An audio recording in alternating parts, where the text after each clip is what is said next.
Okay, so we have our carrier bolt removed. We'll set it off to the side on something clean.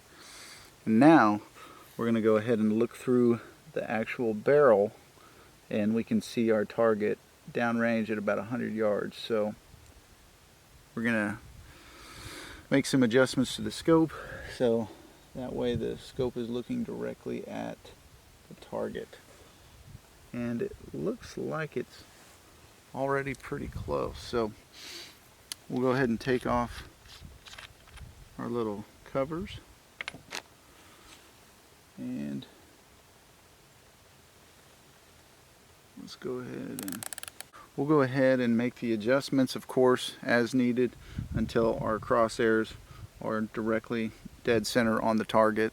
And when we look through the bore, we've got a nice clear image of our target as well. Now, when you are bore sighting a rifle, it is one of the kickers that always has gotten me in the get-go was everything is backwards. So up is down, down is up for when you're trying to get your crosshairs to the actual target. So basically, if your scope is looking at the ground, you're going to need to turn this down.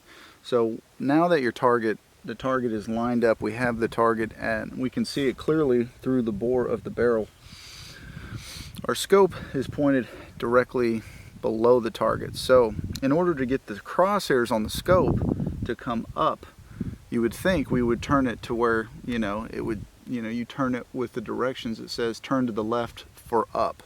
So you'd think to yourself, oh, okay. And this is, I've done it in the past, so I know. But instead of turning this to go up, we're actually going to turn it to go down. And that's going to bring the scope and angle it upwards. So that way your crosshairs will get lined up on the target, and so you'll be on target as well through the actual bore. So well, we've got our crosshairs lined up on the target downrange, and our scope and our bore is still in place. So let's go ahead and load up the magazine with some of this Winchester match. We'll load up the magazine with some of this Winchester match, and I guess this can also be a review video for the Winchester match competitive target rounds. So let's see how they do. 140 grain.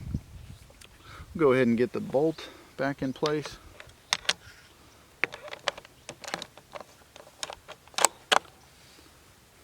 And we'll go ahead and take our rotary magazine. Pretty sizable round right there. Wow, that's pretty cool.